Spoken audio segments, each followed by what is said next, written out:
जय Malhar news चॅनलच्या सर्व प्रेक्षकांना सपना चौधरीचा नमस्कार। देशाचे माजी केंद्रीय शिक्षण मंत्री धर्मेंद्र प्रधान यांनी टीईटी पेपर फुटी प्रकरणी राजीनामा दिल्यानंतर नंदुरबार जिल्ह्यात शिवसेनेच्या उद्धव बाळासाहेब ठाकरे गटातर्फे मिल्डी चॉकलेट वाटप तसेच पेढे वाटून व फटाक्यांची आतिषबाजी करून आनंदोत्सव साजरा करण्यात आला। दिल्ली येथील जंतरमंतरवर सलग 27 दिवस सुरू असलेल्या युवाशक्तीच्या आंदोलनाला अखेर यश मिळाल्याचा दावा करण्यात आला असून या पार्श्वभूमीवर नंदुरबार शहरात शिवसेनेच्या उद्धव बाळासाहेब ठाकरे गटातर्फे विद्यार्थ्यांसमवेत आनंदोत्सव साजरा करण्यात आला आहे। यावेळी आंदोलकांनी प्रतिक्रिया देताना सांगितले की युवाशक्तीची ताकद काय असते हे या आंदोलनाने देशाला दाखवून दिले आहे। देशातील युवाशक्तीपेक्षा कोणीही मोठे नाही। परीक्षांमधील गैरप्रकार रोखणे आणि सदोष परीक्षा पद्धती रद्द करणे या विद्यार्थ्यांच्या प्रमुख मागण्या होत्या। अखेर केंद्र सरकारने विद्यार्थ्यांच्या मागण्यांचा स्वीकार केला असून हा विद्यार्थी शक्तीचा विजय आहे असे त्यांनी सांगितले। या आंदोलनाच्या यशामुळे देशभरातील विद्यार्थ्यांमध्ये उत्साहाचे वातावरण निर्माण झाले असून नंदुरबारमध्येही विद्यार्थी आणि शिवसेनेच्या उद्धव बाळासाहेब ठाकरे गटाच्या कार्यकर्त्यांनी जल्लोष करत या निर्णयाचे स्वागत केले। यावेळी उत्स्फूर्त असा विद्यार्थ्यांनी जल्लोष करत फटाक्यांची आतिषबाजी मिल्डी चॉकलेटचे वाटप तसेच एकमेकांना पेढे भरून विजयाचा आनंद जल्लोष साजरा केला।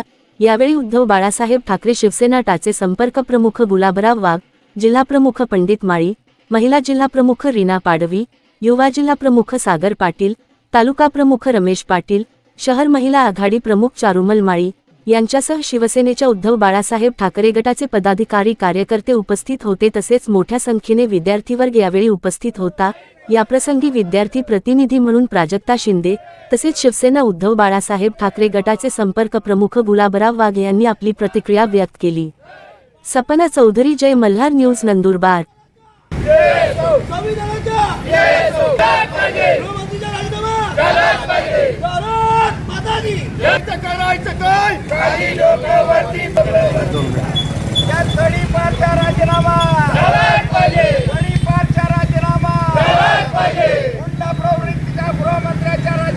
कालच राजीनामा झालाय धर्मेंद्र प्रधान यांचा, तर हा आमचा खूप मोठा विजय आहे आणि आम्ही एक्सपेक्ट करतो की आता गव्हर्नमेंट स्ट्रक्चरल रिफॉर्म्स करणार, कारण फक्त राजीनाम्याने काही होत नाही। आमचं एक्सपेक्टेशन आहे की पूर्णतः पेपर लीक वगैरे हा प्रकार बंद व्हावा आणि आमच्या भविष्यासोबत त्यांनी अशा पद्धतीने खेळ करू नये आणि त्यांचा स्ट्रक्चरल रिफॉर्म्स ही आमची एक्सपेक्टेशन आहे। ज्या पद्धतीने पंतप्रधानांनी सांगितलं की त्यांनी आमचे सजेशन्स वगैरे त्यांनी ऐकले, त्यांना आवडलेत, तर त्यांनी ते अंमलात आणावे आणि त्या पद्धतीने त्यांनी ऍक्ट करावा। आणि of course democracy, in the democracy people owns the power and government borrows it, आणि ही गोष्ट आता सिद्ध झाली आहे। सो गव्हर्नमेंटने त्या पद्धतीने वर्क करायला पाहिजे, not like they on the power, they have borrowed it from us, so they should work like that, they should act like that.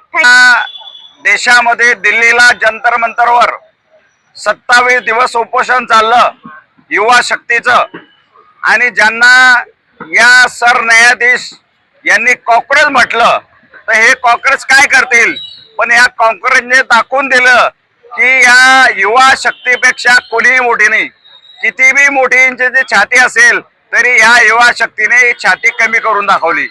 आणि मित्रांनो, या ठिकाणी हा राजीनामा घेतला म्हणजे या युवा शक्तीची एवढी ताकद होती की नरेंद्र मोदींना झुकवावं लागलं आणि धर्मेंद्र प्रधानचा राजीनामा घ्यावा लागला।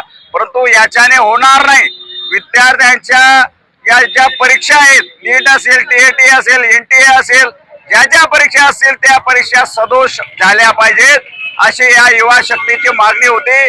आणि ती मागणी काल राजीनामा मंजूर झाला, मागणी मंजूर झाला, आणि त्याच्याबद्दल या नंदुरबार जिल्ह्यामध्ये, नंदुरबार शहरामध्ये आज युवा शक्तीच्या सर्व विद्यार्थी विद्यार्थिनींनी आनंदोत्सव साजरा केला की आमच्या मागण्या मान्य झाल्या। आता या पुढे कशा पद्धतीने रेटायच्या याच्यासाठी सुद्धा युवा शक्ती तयार आहे। याच्या पुढे जर काही केलं तर अजून युवा शक्ती हे आंदोलन उभं करणार या देशामध्ये, आणि तो विजय काल झालेला आहे। त्याचा आनंदोत्सव आज या युवा शक्तीने आणि सर्व पदाधिकाऱ्यांनी या ठिकाणी नंदुरबार शहरामध्ये साजरा केलेला आहे।